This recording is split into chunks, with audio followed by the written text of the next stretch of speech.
嗨，大家好，我是坦平叔，今天是2025年11月18号。这一期咱们聊一聊政府收入，聊一聊政府的收支情况。咱们先看这个全国财政的收支情况。财经网今天它有一份报道叫10月财政收入同比增长3.2%，升至年内最高增速。这个听上去是个好消息就是政府的财政收入跟去年10月比增长了3.2%，而且这个增速是年内这10个月最快的一个月。这个好像跟咱们这个感受不太一样感觉经济不是怎么好，但是政府的收入增速还快了，那是哪儿快了呢？对吧？出了什么问题呢？我们看看这个财经网它这个报道叫税收收入快速回升，拉动2025年10月全国财政收入同比增长3.2%，为年内最高增速。当月非税收入则同比大幅下降。大家都知道税收和非税收入，非税收入就包括那些什么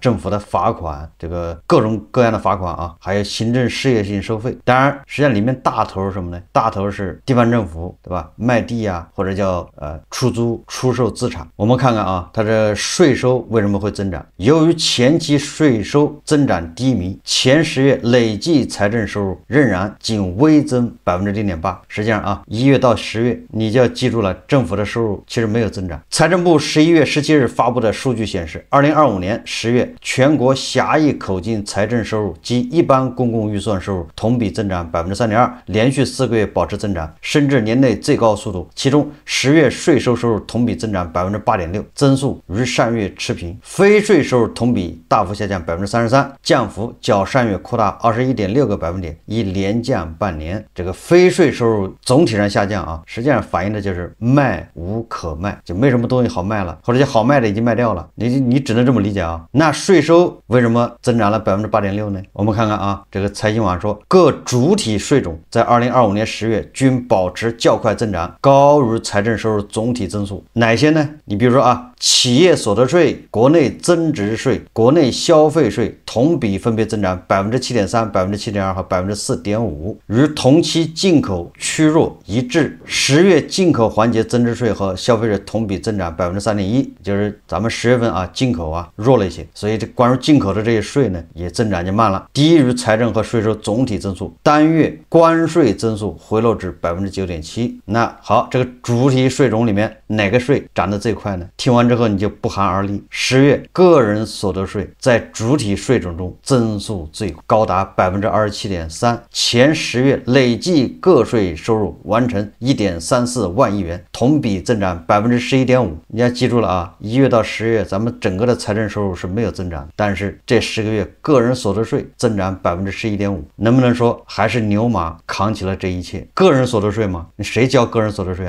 牛马。许老板是不用交个人所得税的很多老板他没有工资，他工资很低他工资年薪10万20万，对吧？他都是企业分红股权收入。个人所得税实际上跟工资密切相关。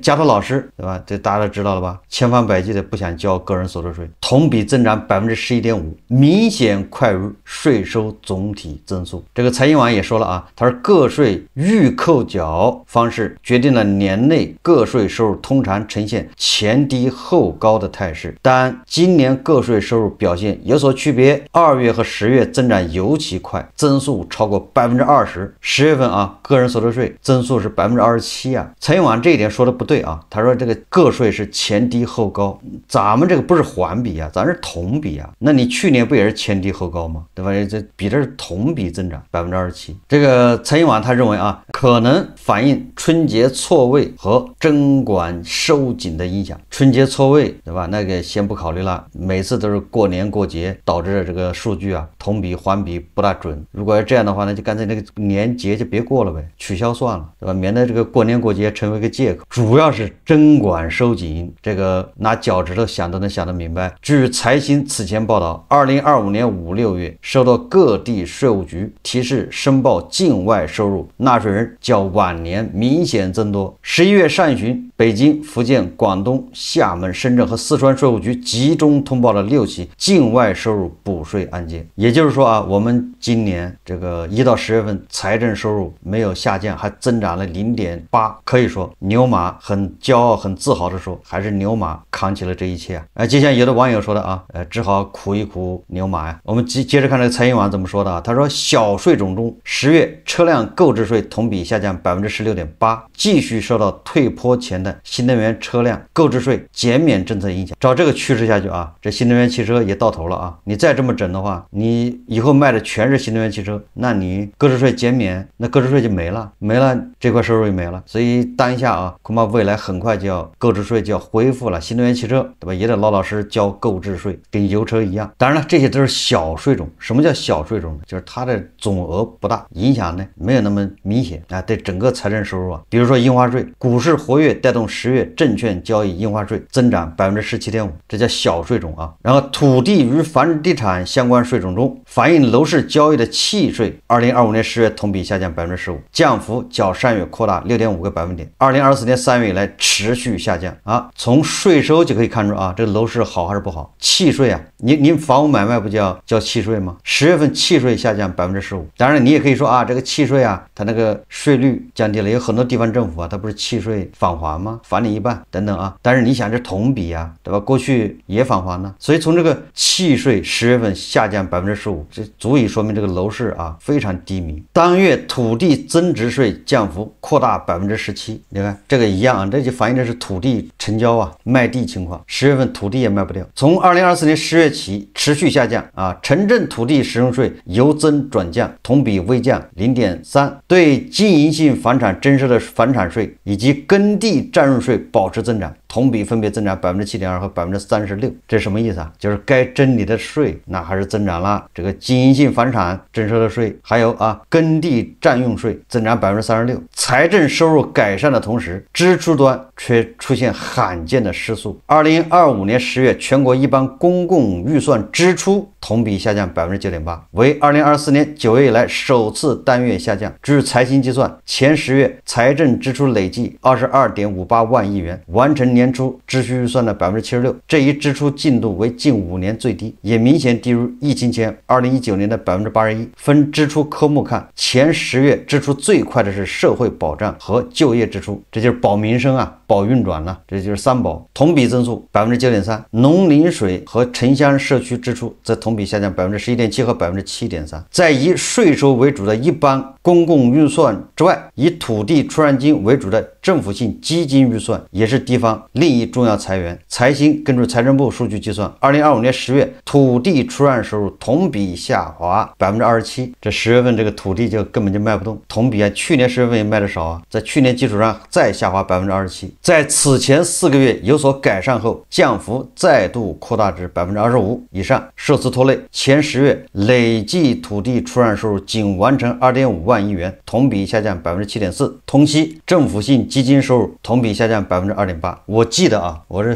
印象不是特别深了，过去咱们一年啊卖地收入好像是8万亿还是10万亿啊，一年卖地收入好像是10万亿吧，这个量级啊，你看现在10个月才卖2.5万亿，那后面2个月加上顶多3万亿吧，过去8万亿，你说减了多少了，对吧？这是政府收入啊。他说，尽管土地出让收入乏力，在地方政府专项债、超长期特别国债等加快发行使用的支撑下，前10月政府性基金预算支出仍完成8.1万亿，同比增长15%。你说啊，政府性基金收入下降只有2.5万亿，但是支出呢8.1万亿，那这缺口5.6万亿，这全靠发债啊，借钱嘛，细思恐极啊。也就是以前卖地收入缺口没了，这只好用这个发债来堵上啊。这个是财新网关于全国财政收入和开支的一个情况。那么我们还具体到地方，对吧？各个省是什么情况？那这个呢，第一财经啊，昨天晚上他发了一个报告，叫28省份发布前3季度财政收支，你看看，对吧？刚才是全国的啊，这个是分省，我看看各个省是什么情况啊。地方政府近期相继公开前3季度财政账本，总体来看，地方财政收入保持小幅增长，那不跟全国是一样吗？全国是增长3.几%吗？较为平稳，而财政支出总体也保持小幅增长，支出普遍高出收入，以稳经济保民生。说截至11月17号，第一财经梳理发现，除了广东、新疆、黑龙江3地外，其余28个省份均公开了今年前3季度当地财政收支情况。28个省份中，西藏和吉林的地方一般公共预算收入增速达到了2位数，其他多省份收入增速在2%左右。山西、陕西、内蒙古、青海4地收入出现下滑。从28个省份财政支出来看，除了天津、浙江外，其他省份财政支出普遍实现小幅增长。28个省份前3季度一般公共预算支出均超收入。从这个全国来看啊，刚才财新网报道是可以体现出叫开源节流，对吧？开源，个人所得税多了，征收补缴，对吧？想办法多赚，所以说这个全国财政收入增长3.2%。节流呢，该不花的都不花了，所以这个支出下降9%，对吧？这个总体上看还是比较这个健康的嘛，因为你收入在涨，然后这个开支在下降。但是你要从地方看就不是这样了啊，地方上是收入没怎么涨，或者涨得不多，但是开支支出啊还是在涨的，支出超出收入，叫入不敷出。说其中四川这一差额最高，约5600亿元。当然，在中央对地方转移支付、财务收入等支撑下，地方最终能做到收支平衡，但财政收支紧平衡态势明显，也就是紧巴巴的。辽宁大学地方财政研究院院长王振宇告诉第一财经，相比于上半年财政收支情况，前3季度地方财政收入有所好转，其中税收增速有所提高，非税收入占比有所下降。这个大家记住了啊，这个税收啊，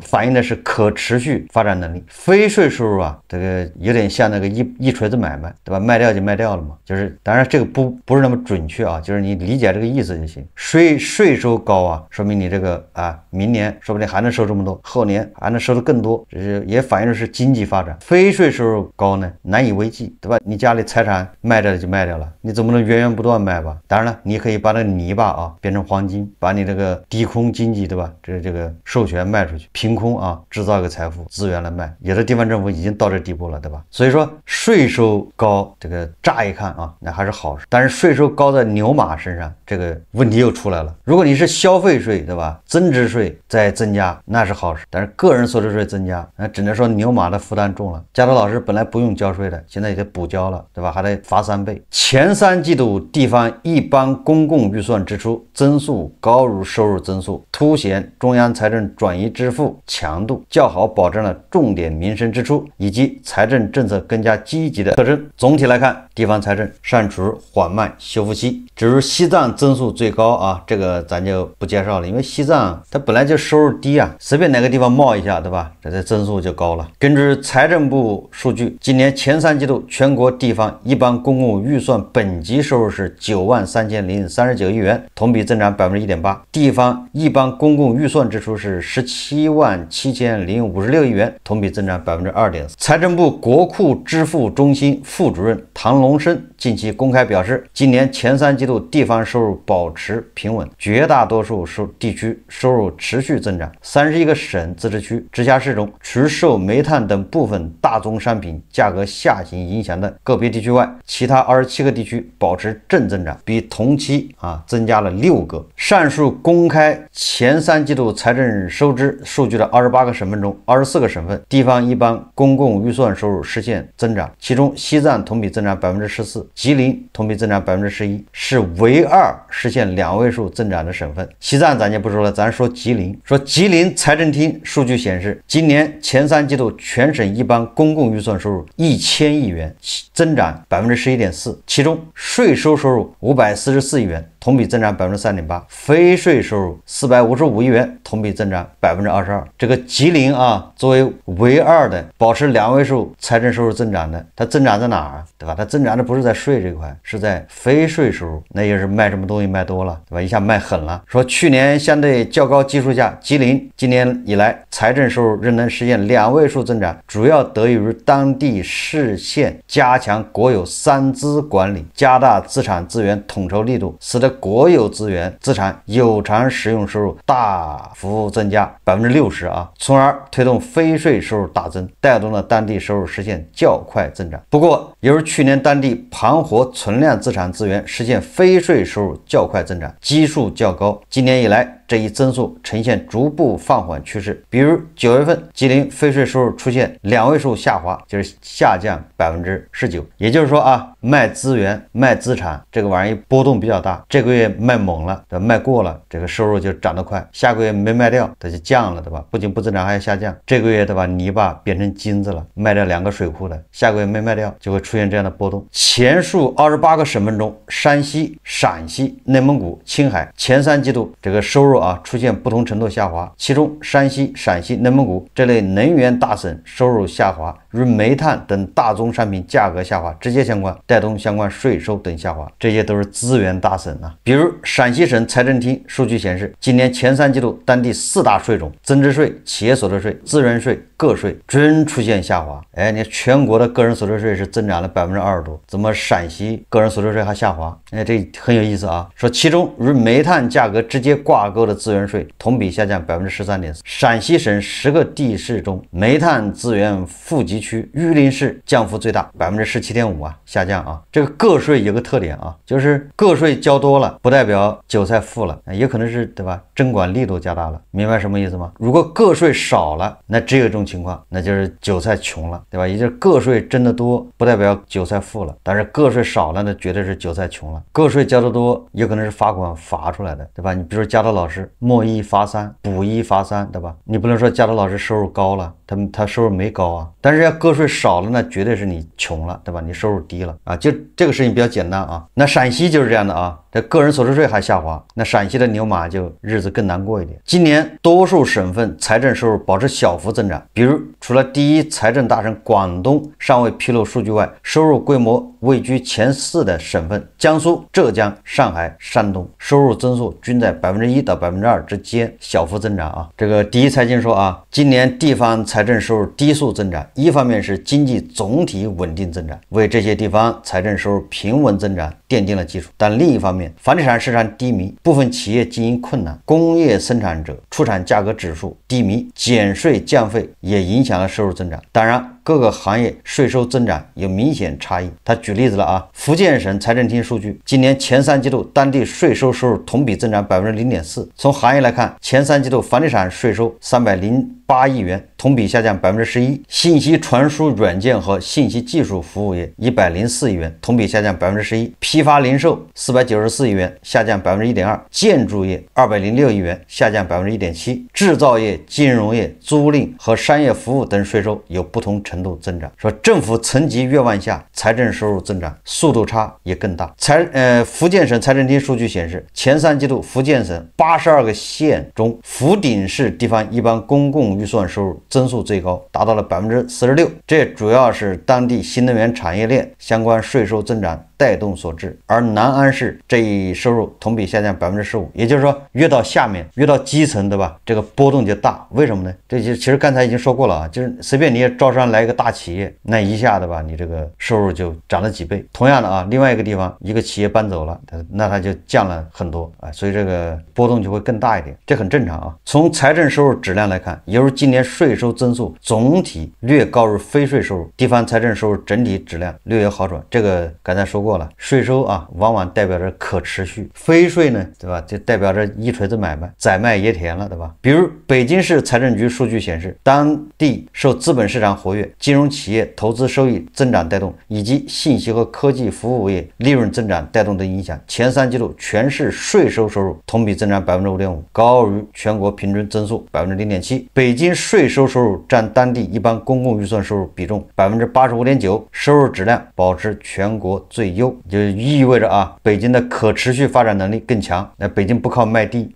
你看它的税收占一般公共预算86%嘛。西南财经大学财政税务学院院长李建军教授告诉第一财经，今年以来大部分省份财政收入增长承压，并有分化态势，财政支出也呈现低速增长态势，天津、浙江等出现负增长，那就要节约了呗，花钱要节省。实际上啊，你像浙江收入增长慢，它只能节约约啊。那各个地方政府啊，刚才财经网也说了的吧，这税收增长最主要是征管加强了，管入征税啊。最近这个电商征税的吧，电商还要补税，这个在网上也引起这个大家关注啊。大家看视频啊。紧急插播重磅消息啊！就在昨天上午，我们电商之都义乌这边啊，市政府和电商代表专门举行了合规座谈会，市分管领导、市府办、市发改委、电商代表一起参与了。这可能是近期国内第一个地方政府牵头和电商做深入沟通探讨的一个合规座谈会了。我们义乌这边政府啊，在合规的框架范围内，在想方设法的帮电商解决问题，我感觉是很开心的，真的很开心。我们义乌这边政府遇事不躲，反而主动沟通，很重视的在帮电商解决问题啊。那具体聊了什么事情呢？电商代表啊提了4个建议。第一个呢，就是第3季度能否定额纳税。第二个呢，是希望明确企业判定一般纳税人资格的时间，因为第4季度的数据大部分已经产生了。第3个呢，相关部门能否尽快明确税务合规交税的政策和标准，例如能否按照定额标准来收，或者明确纳税的百分比等等，让大家呢安心的经营。第4，税务公平性的问题。古人曰，不患寡而患不均，不患贫而患不安，税务公平合理性应得到保障。目前啊，义乌这波收到税务部门电话通知需要补税的都是头部，总共呢497家吧，其中一般纳税人有77家。市领导当场表态，第一呢，统一思想，纳税呢不可逆，依法纳税呢是常态。第二个呢，成立专班的工作组来持续关注周边城市的事态发展和政策的走向，尽快出台相应的政策。第3个呢，为电商出台扶持政策，帮电商企业渡过难关，依法纳税。个人认为啊，电商税务合规的趋势啊已经不可逆了。税务加强监管的目的啊是为了合规，不是为了把大家一棍子打死。电商的税务合规啊肯定是有一个过渡期的。目前所有的核心指标都指向一个点，就是你的收入总额要如实申报，这个大趋势是不可挡的。过渡期不多了，电商朋友要抓紧改了。最后啊，要坚决相信义乌市委市政府的正确领导和指引。电商、商贸、物流是义乌经济发展的3大马车，市委市政府一定会帮大家来克服困难的，重塑电商健康发展的一个新模式，实现电商业绩的这个超越式增长。这个浙江义乌的电商要交税，以前的不用交税，现在要交。实际上这也就说明了为什么啊税收在增长。怎么说呢啊？按道理这些税是不是应该交的，对吧？但是在这个行情下啊，加大征税力度，那只会让这个韭菜啊感觉到越来越难，对吧？很多电商企业它就靠这个赚钱。如果你把这个税收一加上去啊，它这个以前那个生意模式啊，就赚钱的逻辑就不通了，不通它就关门，就这么简单啊，对吧？干不下去呗，干不下去那还能干吗？那个电商那个老板倾家荡产，对吧？你征税嘛，你就像加头老师一样的，给他罚了个3倍，老板破产，但企业也就完了吗？企业完了不就就业就更难吗？而且对吧？以后这种模式玩不下去，电商这模式玩不下去了，就是这种模式啊，玩不下去呢怎么办呢？更多的人失业，所以有的时候叫放水养鱼也是有道理的。所以这个征税力度啊，你还得掌握这种平衡啊，不能杀鸡取暖。虽然这个税本来是应该收的，但是它因为历史原因对吧，形成这样了。刚才也说了啊，你各个地方政府的财政收入增长其实不快，但是它支出恐怕在增长，就是刚性的啊。那它怎么办呢？对吧？有的地方实在没招啊，就它那地方没有什么电商，也什么都没有，它只好把泥巴变成金子卖，这不都是被逼的吗？对吧？你这义乌还能找这些这个电商企业要点钱，你说黑龙江对吧？这地方你跟谁要钱去啊？巧妇难为无米之炊啊，对吧？它收入在降，完了支出是不能降的，要保民生呐，保运转呐。根据这个湖南省政府数据，今年湖南始终坚持民生优先，尽力而为，量力而行，保民生，财政对民生领域保障力度较大。前3季度全省财政民生支出占一般公共预算支出比重70%以上。民生指哪些呢？卫生健康、社会保障和就业、教育等财政支出分别同比增长11.7%、8.6%、4.7%。李建军表示啊，在财政收入和财政支出双低增长新形势下，地方财政更应加注重财政资源和预算统筹，将财政资源用于基本民生财力保障和国家地方重大战略重点任务上，提高财政资源的支出绩效，为经济社会稳定发展提供财政保障。同时，这个专专家说了啊，说的很委婉了，专家说的比较委婉啊，它叫统筹税费利债，税费征管要更加注重依法依规，什么意思啊？也就不要操之过急，不要杀鸡取卵，避免征管因素可能对市场主体预期和投资消费造成不利影响，对吧？现在很多电商企业都纷纷连夜赶紧注销了，有很多人准备洗手不干了，惹不起。实际上这个对吧，那就对未来的吧，对明年那影响非常大。此外，要更加注重盘活国有资产资源，发挥国有资产资源对财政的支撑作用。这什么意思呢？实际上这个你把你的家底啊那些资产摆了，收拾拿出来卖是对的，没毛病啊，对吧？你很多闲置的这些厂房，还有国有的这些资产，对吧？比如房产、写字楼什么的，不行就卖吧，总好过对吧？把泥巴变成金子，然后骗银行的钱，那最后还要买单呢，那窟窿是越来越大呀。所以说现在困难啊，但是政府要花钱嘛，要保民生，它需要钱，地卖不掉，那最好是什么呢？最好是卖资产，卖房子啊，卖矿，卖其他的资产，也好过啊去杀鸡取卵，就是像这个小企业，像那些牛马，对吧？加大征管力度，也好过什么呢？把泥巴变成金子，骗银行的贷款，因为那个后面还是要还债的嘛，那越还越多，所以说还是卖国有资产吧。为了缓解地方财政收支矛盾，更好的支持经济社会发展，不少地方通过强化依法依规征税，加大盘活存量资产资源，积极争取中央财政支持等方式来增收节支，推动财政收支平衡。总之啊，通过财新网和第一财经的报道，对吧？分别这个说明了啊全国的财政收支情况，以及28个省份，对吧？这个收支的特点，就是我们就感受到经济发展不易啊，所以牛马还得扛大梁，所以牛马的日子啊，还在苦一苦，再紧一紧呢，对吧？形势就是这么一个形势啊，已经很明了啊，趋势也就这么个趋势。还是那句话呀，大家做好心理准备。好，这期节目我们就聊到这里，感谢大家收看。如果喜欢我的节目，欢迎订阅转发，也可以在下方留言评论，谢谢大家。